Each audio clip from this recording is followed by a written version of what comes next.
Une autre visite, c'est celle de la sous-secrétaire des Nations Unies aux Affaires humanitaires, Kyungwa Kang, était face à la presse avant de quitter les sols congolais. Au cours de sa conférence de presse, elle a dressé le bilan de son séjour, une visite qui avait pour objectif, je vous le rappelle, d'attirer l'attention des partenaires et donateurs à mobiliser plus de ressources pour relever les défis humanitaires en République démocratique du Congo. Patricia Panson.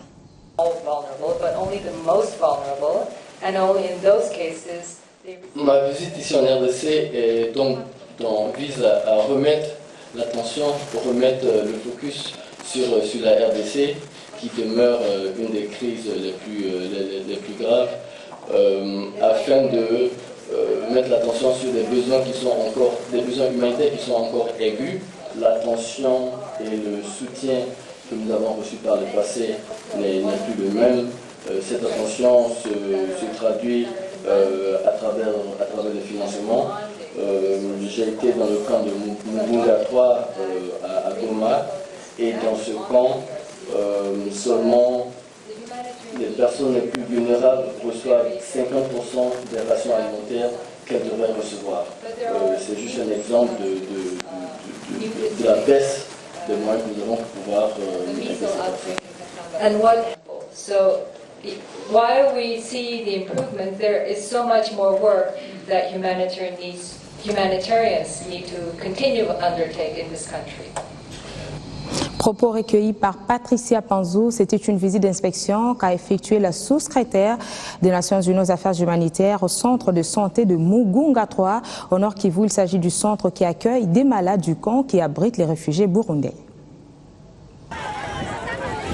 L'Est de la RDC retrouve petit à petit la paix après une décennie d'instabilité causée par des conflits armés.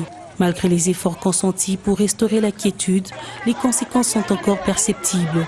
Comme ce camp des déplacés internes, Mugunga 3, situé à 15 km à l'est de la ville de Goma, qui héberge plus de 5000 personnes dans des conditions inhumaines.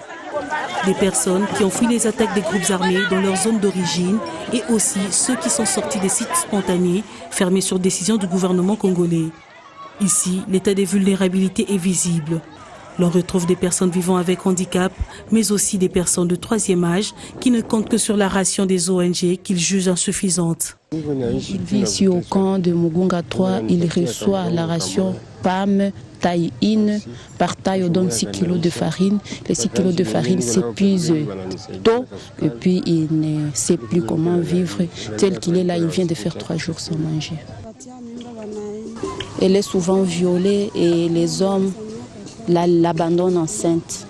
Elle était venue de Kisigari, elle fait 3 ans ici au camp. Elle circule le long de la route pour mendier.